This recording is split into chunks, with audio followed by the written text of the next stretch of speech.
내게 비칠 때에 찬송하네. 그 큰 사랑 내 맘속에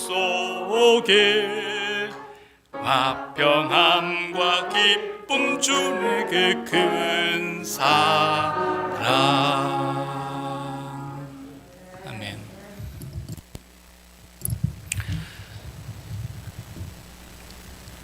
지난 주일에 요한복음 3장 16절을 우리가 읽고 묵상을 했습니다.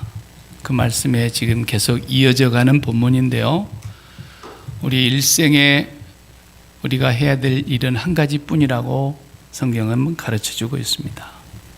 그것은 바로 하나님이 우리 가운데 보내신 독생자를 갖는 것입니다. 그것만 우리가 할 수 있는 유일한 일이고 하나님이 주신 것입니다. 그 외에는 하나님 우리가 이 땅에 사는 동안에 필요한 대로 사용하도록, 또 관계를 맺고 살도록 우리 곁에 다 두신 것들입니다. 그래서 우리는 하나도 하나님 주신 것 외에는 가지고 갈 것이 없다는 것입니다. 하나님이 주신 것을 갖는 사람은 그것을 가지고 하나님 앞에 가는 겁니다. 하나님이 두신 것을 가지려고 몸부림침을 일생을 보낸 사람은 아무것도 못 가지고 멸망으로 가는 겁니다.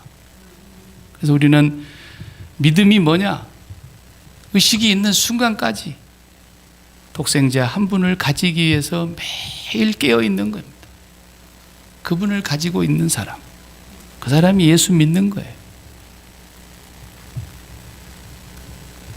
딱 교회 오는 날만 오늘 공일날이네, 교회 가야지. 그리고 일주일 내내 주님을 한 번도 의식하지 못하고 사는 사람, 제가 정확하게 말씀드릴 수 있는데 예수 안 믿는 사람이에요. 성경이 그렇게 말하고 있어요. 그러니까 그런 사람이 있겠습니까? 예수를 정말로 믿는 사람은 그 의식의 세계에서 쉽게 말하면 하나님이 나에게 주신 독생자가 그 비중이 제일 높다는 뜻입니다.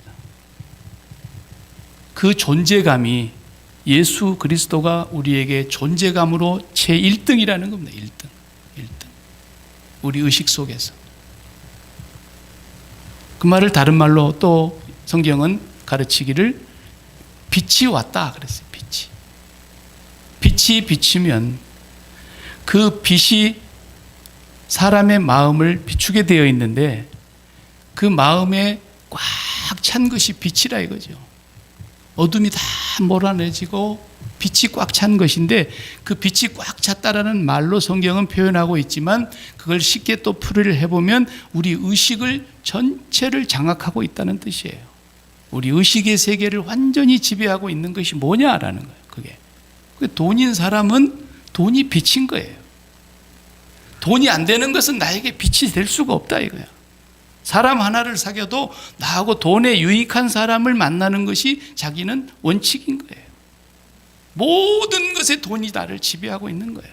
내가 30년 동안 한 주도 빠지지 않고 라로리를 사왔는데 오늘 이번 주에야 비로소 당첨이 됐는데 천문학적인 잭팟이 터졌다.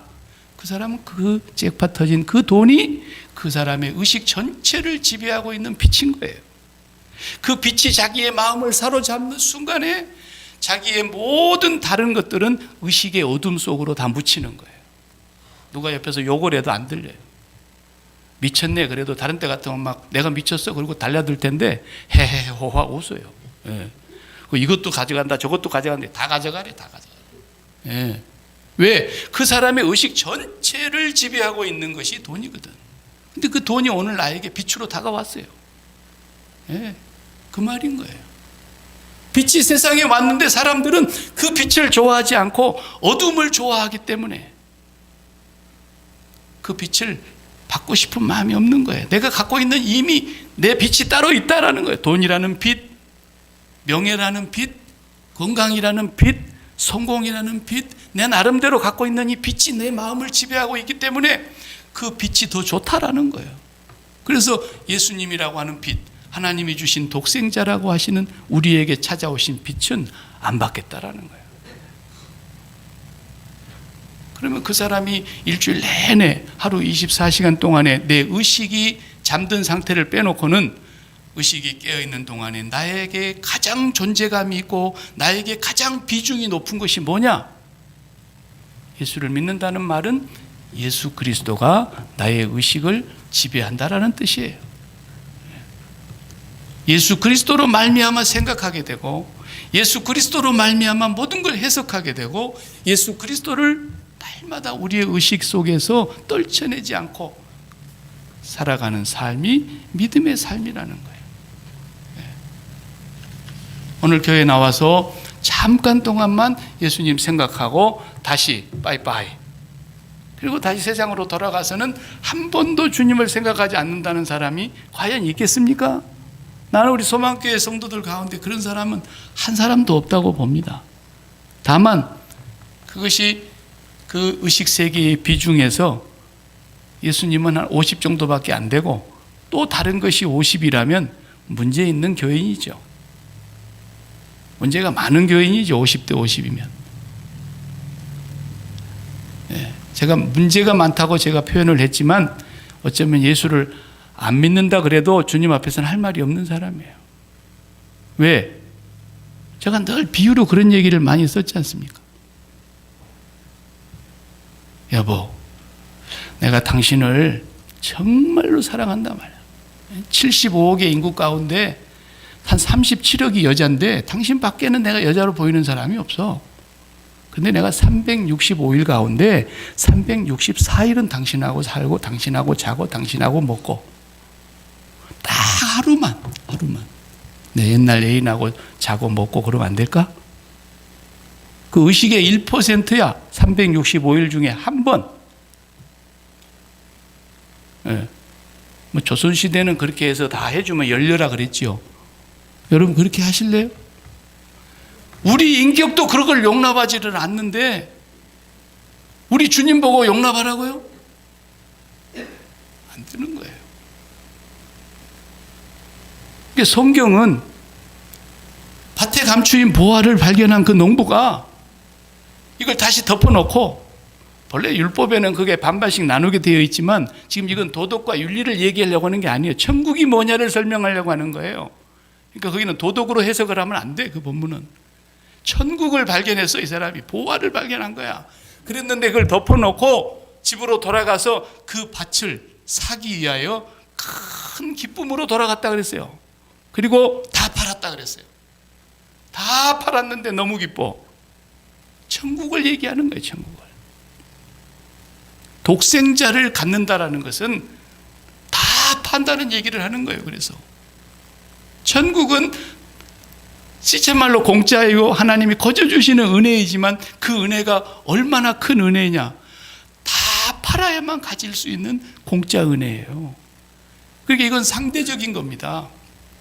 가난한 사람도 다 팔아야 되고 부자도 다 팔아야 돼요. 그러니까 팔기가 어려운 사람이 누구예요? 부자라고요. 그러니까 주님이 상대적으로 당연히 부자가 천국 가기가 어렵다고 말씀하실 수밖에 없었던 거예요. 홈리스는 오늘 또 잔뜩 카트에다 뭘 싣고 가는 거야.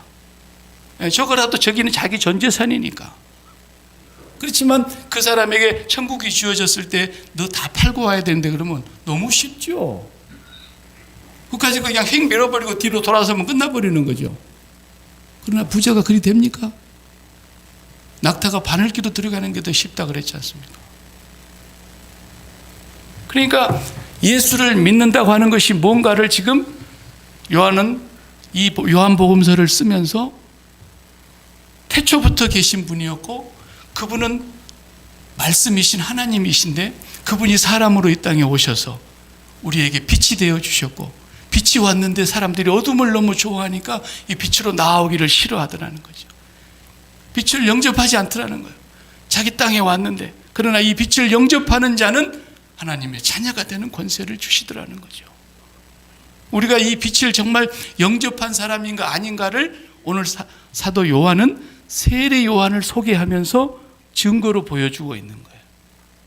정말 독생자를 가진 사람은 어떻게 사는가? 세례 요한이 표본이라는 거예요. 표본. 왜? 아무도 몰랐어요. 그러나 세례 요한이 제일 먼저 안 거예요. 그리고 구약의 보냄을 받은 그분이 세례 요한이었던 거예요. 그리고 그분이 와서 세례를 베풀고 있던 어느 날 한 사람이 자기 앞에 오는데 육신적으로는 자기 사촌이에요. 그런데 그 나사렛 사람 예수님이 오시는데 내가 당신에게 세례를 받아야 될 터인데 당신이 저에게 오십니까? 그런데 주님은 세례를 베풀라고 말합니다. 이로써 우리가 하나님의 의를 이루는 것이다. 그리고 세례 요한에게 세례를 받고 물에서 올라오는데 성삼위 하나님이 거기에 동시에 나타나시는 거예요.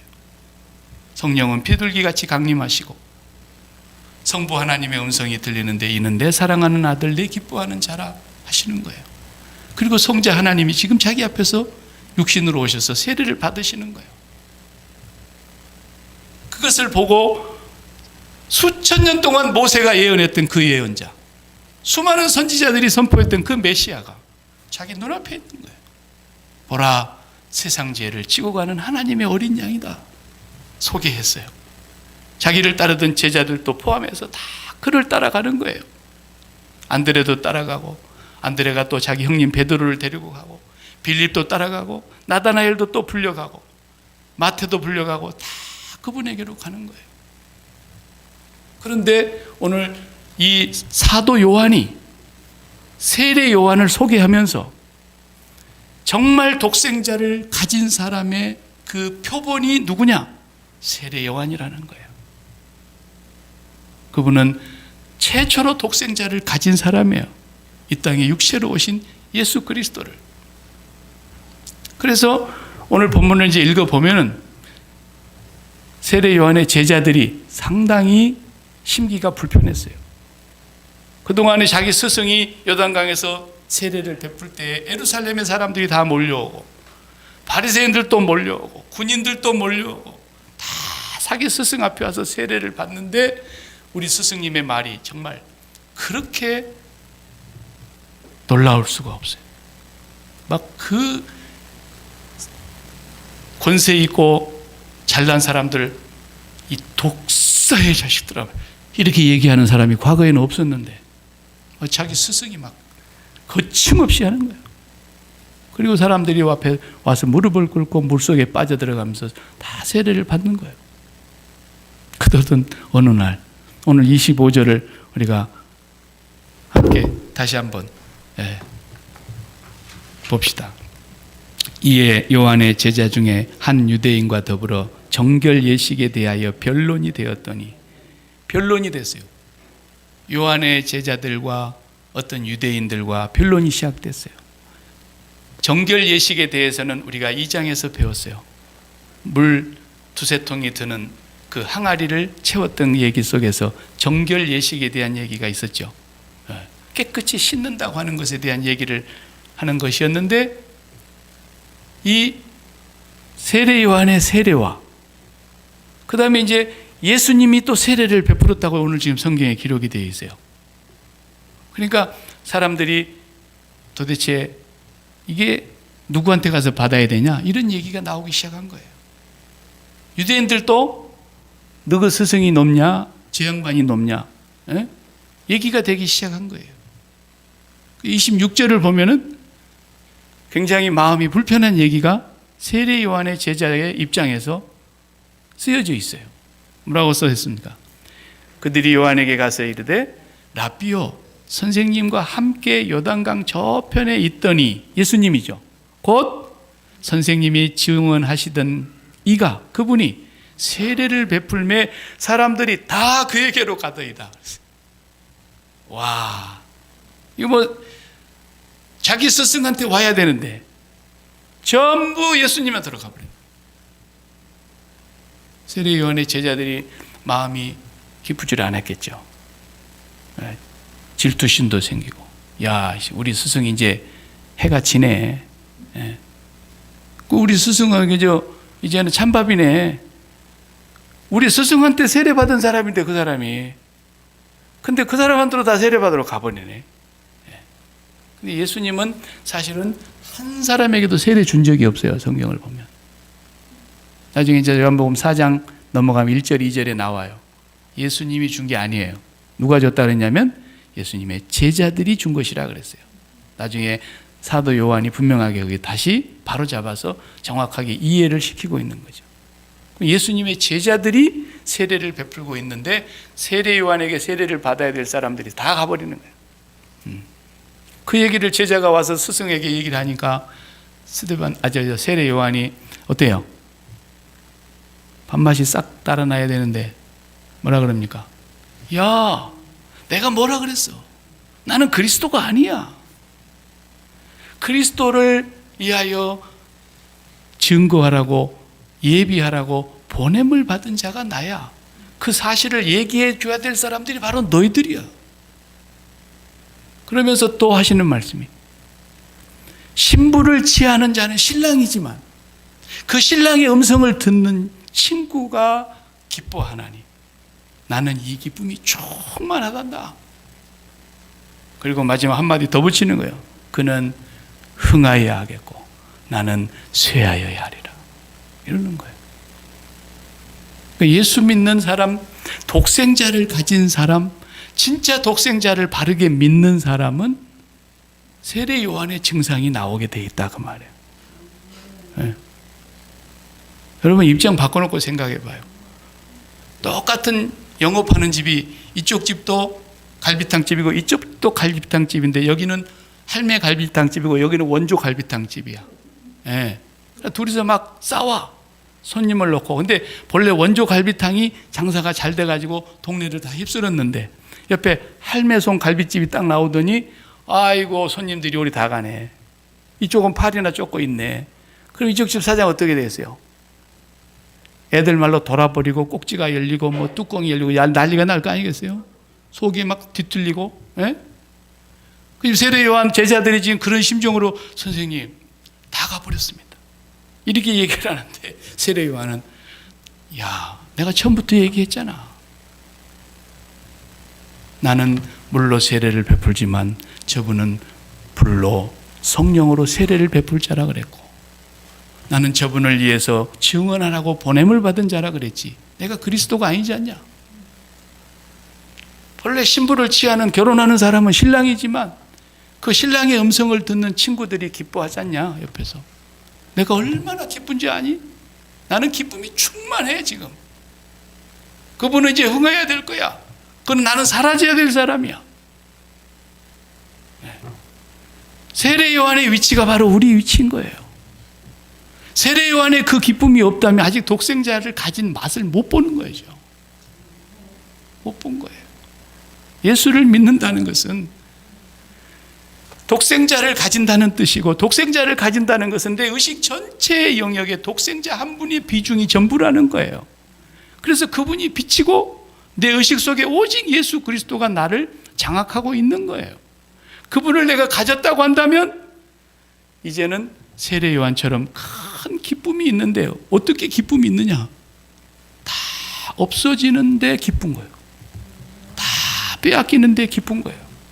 자기는 사라지고 없어지고 잊혀지는데 기쁜 거예요. 이 기쁨을 아시겠습니까? 예수 믿는 사람의 이 기쁨이 진짜 기쁨인 거예요. 그 많은 사람들이 예수 믿으면은 낮아졌다가도 올라가야 된다고 생각하고 가난했다가도 부자가 된다고 생각하고 예수 믿는다 그러면 가진 것 중에서 더 많이 가지고 늘어나야 된다고 생각하는 것이 보통 사람의 생각인데 세례 요한은 이미 가지고 있는 잡을 잃어버리는 거예요. 어차피 예수님은 물 세례 주는 분도 아니잖아요. 그분은 불과 성령으로 세례를 주시는 분으로 오셨는데 왜 남의 잡을 빼앗냐 이거요. 예수님의 본 사역도 아닌데 그 예수님이 야 그건 세례 요한이 하는 거야. 나도 제자들이 한다 그래도 못하게 해야지. 그런데 예수님이 다 가져가시네요. 그런데 오늘 사도 요한은 또 한 절을 써놨어요. 뭐라고 썼냐면은 24절에 같이 보겠어요. 요한이 아직 옥에 갇히지 아니하였더라. 이 한 줄을 딱 써놓은 거예요. 그러니까 후대에 이것이 90년에서 100년경에 와서 사도 요한이 쓴 책이니까 벌써 세례 요한이 어떻게 죽었는지를 다 알잖아요. 근데 지금 이 얘기를 한 줄을 써놓은 이유가 있어요. 왜 썼겠어요? 이분은 곧 죽어. 이제는 이분은 세례하는 일도 끝났어. 더 이상 세례할 일도 없고 할 필요도 없고. 그런데 아직은 돌아가시진 않았는데 복음서에는 어떻게 나옵니까? 아이고 이거 헤롯 안티바스가 정말 이 세례 요한의 그 지탄하는 말을 듣고 양심이 찔리니까 감옥에다 쳐넣어놨잖아요. 감옥에 들어간 세례 요한이 오늘이나 우리 메시아께서 한번 신방 오실라나, 내일은 오실라나, 세월이 흘러도 안 와. 그래서 자기 곁에서 지키고 있는 제자들을 보냈잖아요. 뭐라 그랬어요? 가서 물어봐라. 오실 그분이 당신 맞습니까? 아니면 우리가 다른 분을 기다려야 되는 겁니까? 세례 요한도 흔들린 거야. 감옥에 있다 보니까. 자기도 사람인지라. 성삼위 하나님이 자기 앞에 임재하는 걸 보았으면서도 음성까지 들었고 자기가 그분을 하나님의 어린 양이라고 증거까지 해놓고도 감옥에 갇혀 있으니까 답답했던 것이죠. 그래서 세례 요한의 제자들이 와서 묻습니다. 예수님께서 뭐라 그럽니까? 가서 앞을 못 보는 시각장애인이 본다 그래라. 그리고 못 듣는 사람들이 다 듣고 일어서지도 못한 사람들이 다 일어서고 나병 환자가 낫고 죽은 자가 살아난다고 와서 얘기해라. 그리고 한마디 더 붙였어요. 나 때문에 실족하지 않는 자가 복이 있다 그래라. 넘어지지 말라 그래라. 그 말이에요. 지금 이런 일이 일어나고 있다는 건 뭐예요? 내가 메시아 맞다라는 거예요. 하나님의 나라가 임했다라는 거예요. 하나님이 내 안에 들어와서 지금 일하고 계신다라는 거예요. 그러니까 너는 아무 소리 말고 거기 가만히 있으라는 거죠. 그리고 제자들이 떠난 뒤에 또 군중들에게 예수님이 한 말씀 더 하셨어요. 여러분들이 광야에 누구를 보러 갔습니까? 바람에 흔들리는 갈대를 보러 갔습니까? 세례 요한의 마음이 지금 바람에 흔들리는 갈대처럼 감옥에서 흔들리고 있는 것을 말하고 있어요.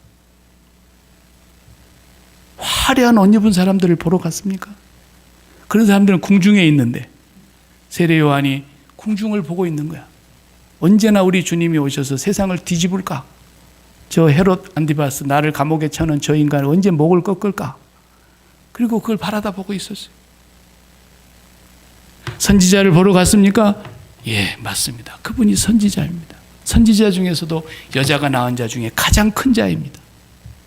성경에도 읽었습니다. 그분은 나를 위해서 미리 보냄을 받은 자고 나의 길을 예비하라고 한 자가 맞습니다. 그러나 주님 뭐라 하세요? 천국에서는 꼴찌라도, 천국의 꼴찌라도 세례 요한보다 큽니다. 그래서 아직 주님 앞에 가지 아니한 세례 요한은 천국의 꼴찌도 안 되는 거예요. 아직은. 여러분, 예수를 갖고 천국을 갖는다는 것은 나의 모든 주권을 다 포기한다는 뜻이에요. 내 인격 전체를 다 포기한다는 뜻이에요. 내가 어느 정도 죄를 회개하고 그런 얘기가 아니에요. 세례 요한에 와서 세례를 받는다는 얘기는 내가 몇 가지 죄를 지은 게 있는데 그걸 용서받기 위해서 그런 의미가 아니라 내가 이 구름 아래 있는 나를 나되게 만들어주는 너, 그것을 붙들고 나를 인격으로 살찌우고 있었던 그 나를 통째로 송두리째 십자가에 못 박아 죽이라는 거예요. 너는 죽어야 될 자다라는 거예요. 그리고 저분을 통해서 다시 태어나야 될 자다. 영원한 저분을 너로 삼아서 영원한 너가 되기 위해서, 영원한 나가 되기 위해서 다시 태어나야 될 사람이라는 거예요. 그래서 세례 요한이 물에다가 한 번씩 담궜다가 꺼낸 것인 거예요. 넌 죽어라. 너는 죽었다. 눈에 보이는 이 세상에 있는 일시적인 너를 붙들어서 나를 만들려고 하는 이 인격, 그것이 굉장한 것인 줄 알지만 그건 다 죽어야 될 인격이다라는 거예요. 그래서 철저하게 죽고 예수 그리스도를 갖는다고 하는 것은 내가 이 세상에 대해서 내 인격 전체를 송두리째 주님 앞에 반환하는 거예요. 반환. 되돌려 드리는 거예요. 예수 믿는 사람들이 맡긴다라는 말을 참 좋아하더라고요. 하도 그것도 이제 많이 써가지고 식상하니까 어떤 선교사님이 책을 썼는데 내려놓음 이랬더라고요. 다 그게 성경에서 말하는 뜻하고는 전혀 거리가 먼 거예요. 나중에 그 선교사님이 내려놓음이라고 왜 그걸 제목을 그렇게 썼느냐 누가 물었더니 아니 나는 그렇게 쓰고 싶지 않았는데 책방에서 그렇게 써야 책이 많이 팔린다고 출판사에서 그렇게 하자 그래서 그랬다 그러더라고요. 그 몽골 선교사님이. 내려놓음도 믿음이 아니에요. 맡긴다라는 것도 성경에서 맡긴다는 의미는 오늘 우리가 이해하고 있는 맡긴다는 말과는 전혀 달라요. 그 의미의 말의 뜻이. 맡긴다라는 일반적인 저가 여러분이 알고 있는 국어사전에 맡긴다는 것은 일주일 동안 우리가 번 돈을 다 모아놨다가 이제 토요일 날 오후에 은행에 가서 맡기는 거예요. 그러면 주인이 누구예요? 주권이 누구한테 있는 거예요? 은행장한테 있는 거예요? 아니요, 나한테 있는 거예요, 나한테. 우리가 맡긴다는 뜻은 그런 뜻이에요. 성경에서 너희 모든 염려를 주께 맡겨라. 아무것도 염려하지 말고 너희 모든 것을 다 맡겨라. 이런 말씀을 하시는 것은 그런 뜻이 아니에요. 너는 주권이 없어. 모든 것이 내 거야. 내 곁에 잠시 둔 것뿐이야. 내가 너에게 준 건 오직 하나. 십자가에 못 박힌 예수 그리스도 나의 독생자를 준 거야. 하나님이 세상을 이처럼 사랑하사 독생자를 주셨어요. 그렇기 때문에 우리 것이라고 착각하고 살고 그것을 내 것을 만들려고 몸부림치며 살던 사람들은 전부 다 멸망을 받는 거예요. 그래서 내 것이 아무것도 없어요. 주권을 반환하는 거예요. 반환. 그 맡긴다라는 의미가 그 단어의 뜻이 그런 뜻이에요. 되돌려 드리는 거예요. 그래서 하나님을 가진 자들의 공통적인 후렴이 뭐냐? 찬송가의 후렴은 1절 부르고 또 부르고 2절 부르고 또 부르고 그렇죠? 후렴이 뭐냐?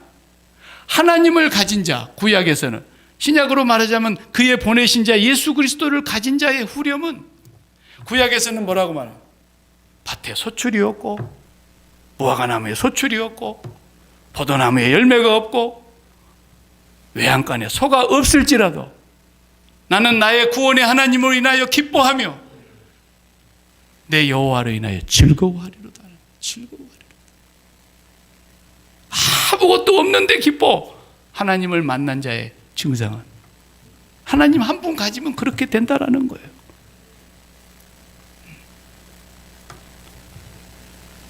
신약에서도 똑같은 거예요. 오늘 사도 요한이 기록하고 있으면서 소개하고 있는 세례 요한의 삶은 예수님을 만남으로써 자기 주권이 다 사라졌잖아요. 세례 베푸는 것도 끝나. 이제 조금 지나면 어떻게 됩니까? 복음서에서 세례 요한이 아직 지금 죽지 아니할 때 일어난 일이라 그랬죠. 어떻게 죽습니까?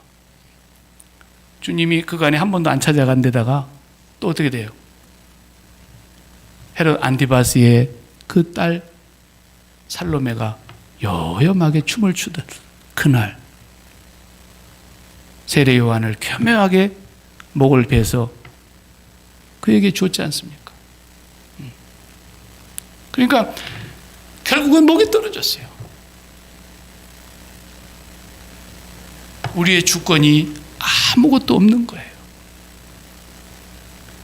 성부 하나님과 예수 그리스도께서는 세례 요한이 어떻게 죽을 것을 다 알고 계셨던 거예요. 예수를 믿는다는 것은 내 모든 주권이 다 없어지는 거예요. 그것을 예수님이 하신 말로 표현하면 자기를 부인하고 그 말이에요. 자기를 부인하고 날마다 예수 그리스도의 십자가의 그 사건이 나에게 오버랩이 되고 예수 그리스도가 나의 의식이 깨어있는 동안에 항상 나를 빛으로 내 마음에 충만해서 그의 이름의 비중이 나의 모든 의식을 장악하고 그렇게 살아가는 것이 성령으로 살아가는 것이에요.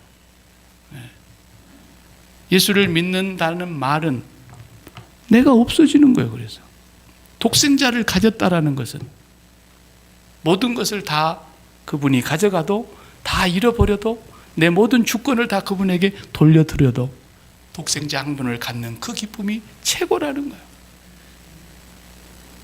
나의 신분을 다 뺏어가네. 모든 교회가 그리 몰려가는 거예요. 그래서 신랑을 취하는, 신부를 취하는 자는 신랑이지만 그 신랑의 음성을 듣고 있는 나는 너무너무 기쁘고 지금 마음이 충만하다는 거예요. 기쁨이. 너희들은 나 때문에 더 높아지기를 바라느냐?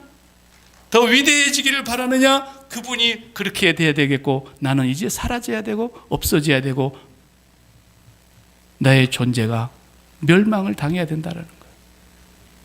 이 땅에서. 그 세례요한에 갖는 기쁨은 어떤 기쁨이냐면, 우리가 이제 가을철에나 뭐 봄에나 운동회 해보면 어렸을 적에 운동회 하면 이제 달리기가 상당히 그게 묘미가 있잖아요. 400개주. 그러면 이제 400m 돌리는데 4팀이 나와. 그러면 이제 반별로 나오고 학년별로 나오고 4명이 바톤을 넘겨받으면서 개주한다 그러죠. 그럼 이제 첫 번째 탁 뛰는 사람들이 다 자기 팀을 쳐다보고 있잖아요. 우리 팀이 지금 와, 4번째로 가고 있네. 첫 번째 뛴 사람이 4번째로 뛸 수 있죠. 그런데 바톤을 넘겨봤는데 보니까 3번째로 뛰어. 또 3번째 사람 바톤을 넘기는데 2번째로 뛰어.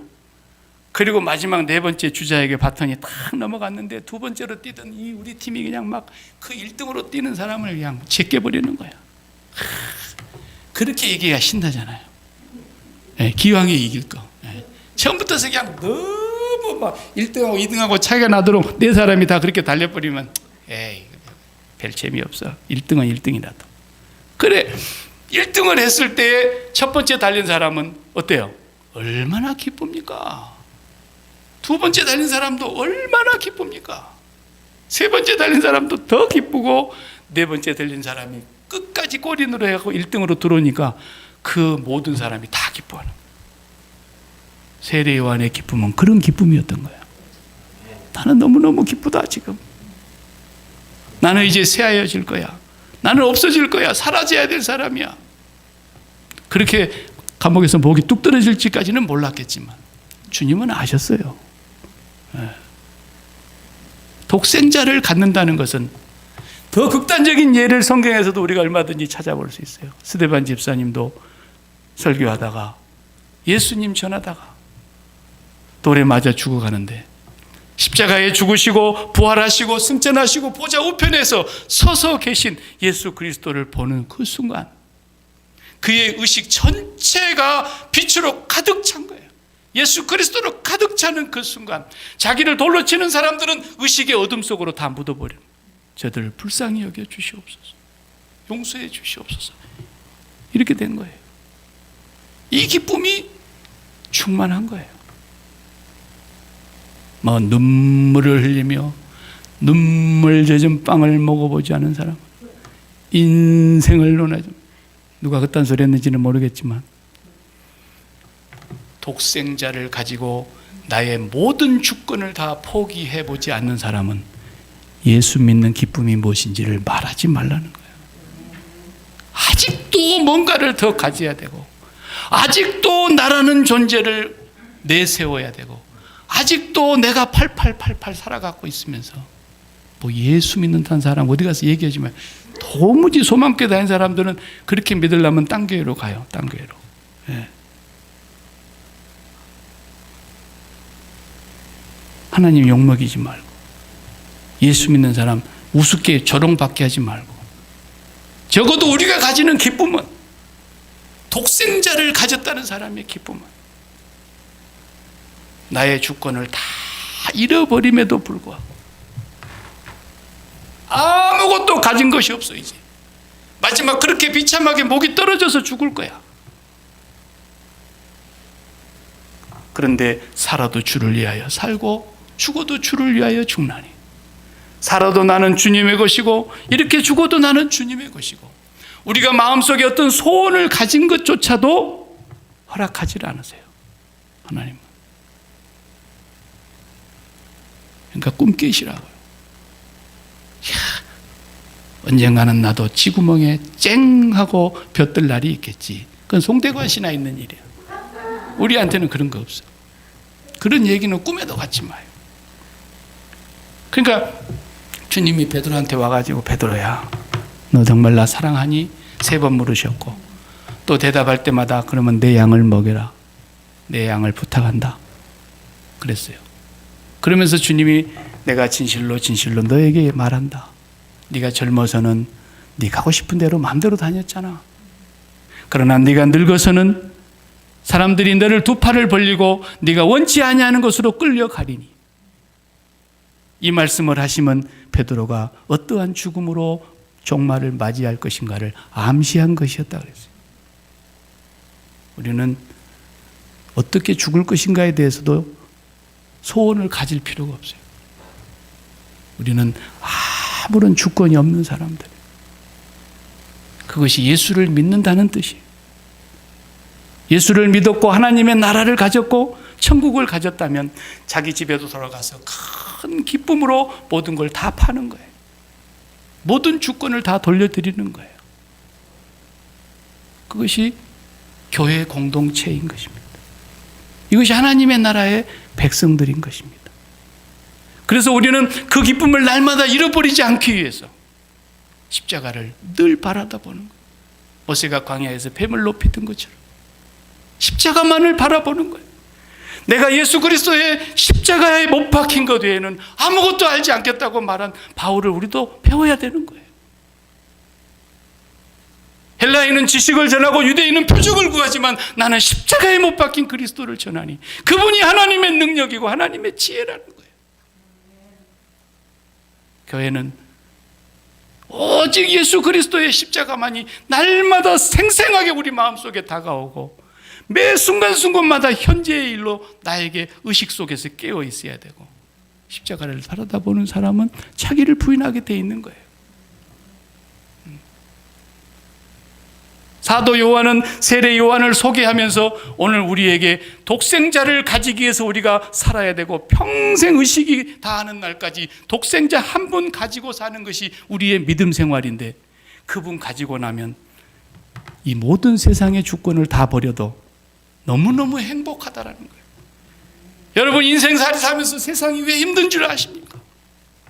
왜 인생이 무거운 줄 아십니까? 내가 주인인 줄 알기 때문에, 내가 주권 행사를 하기 때문에 그러는 것입니다. 권투 선수 4강 리그에서 싸우는데 그래도 금세기에 최고 가는 헤비급, 지금은 은퇴했지만은 누굽니까? 머리 팍팍 깎고 나오는 그 사람, 타이슨. 핵펀치라고 해요. 핵펀치 하나만 맞으면, 제대로 맞으면 그냥 안 넘어가는 선수가 없어요. 나하고 타이슨하고 4강 링에서 한번 싸운다고 해보십시오. 내가 진짜 평안한 순간이 언제겠어요? 빨리 들어눕는 거예요. 어떻게 해서라도 저놈을 내가 한 방이라도 때리고 넘어지더라도 해야 되겠다 그러면은 죽는 거예요. 그거는. 그러다 인생 골로 가는 거예요. 나에게 진정한 평강은 그냥 1라운드 땡 들어오고 빨리 들어놓아버리는 거예요. 그냥.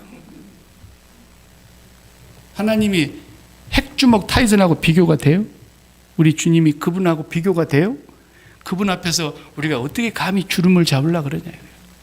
그분 앞에서 어떻게 나의 주권을 얘기하려고 그러냐고요. 내 주권을 포기할 때 진정한 자유가 있는 거예요. 여러분의 목숨과 건강이, 여러분의 장수가 여러분의 것인 줄 아십니까? 그걸 여러분이 지켜보겠다고, 여러분이 그걸 어떻게든지 해결해 보겠다고 평생 애를 써보세요. 날마다 무거운 거예요. 날마다 힘든 거예요. 그러나 살든지 죽든지 내 몸에서 그리스도만 존귀케 되면 이 몸은 주님의 것이다라는 거예요. 그분이 내 생사화복을 지고 계신다라는 거예요. 그래서 예저녁에 나는 그것을 십자가에 못 박아버리고 주님께 돌려드린 거예요. 얼마나 자유한지 몰라요. 그 목숨, 그 건강, 그 장수, 그런 것을 완전히 포기해보지 않고서는 예수 믿는 기쁨을 말하지 말란 말이에요. 뭐 건강 조금 좋아지면 막 기뻐갖고 헤헤 호하 할렐루야 그러고 감사한금 묵도 들고 왔다가, 조금 의사가 그냥 안 좋아졌다 그러면 얼굴이 그냥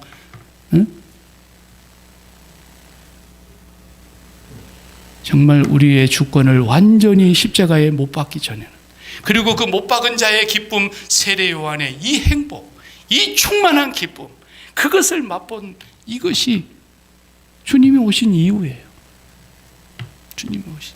그래서 주님이 오셔서 수고하고 무거운 짐진 자들아, 다 니들이 주인인 줄 알고 주인 행세하느라고 고생들 한다. 그렇게 마음에 무거운 짐을 지고 있는 너희들 다 내게로 와라. 내가 쉬게 해줄게. 내 멍에는 쉽고 가볍단다. 내한테 배우지 않을래? 그러신 거예요. 독생자를 갖는 기쁨, 그 기쁨은 세상이 주는 기쁨이 아니에요. 그런데 독생자를 가지게 되면 나의 모든 주권을 다 잃어버리는데도, 모든 것이 사라져버리는데도, 망해버리는데도, 그분은 흥해야 되겠고 나는 망해버리는데도 그 기쁨만큼은 빼앗길 수 없는 영원한 기쁨, 이것이 여러분과 저에게 일상의 삶이 되기 위해서, 간증이 되기 위해서, 그게 고백이 되기 위해서 우리는 매일 의식이 끝나는 그 순간까지 하나님이 주신 것 오직 한 분, 독생자 가지는 일에 전심하시기를 바랍니다. 기도하시겠습니다. 하나님,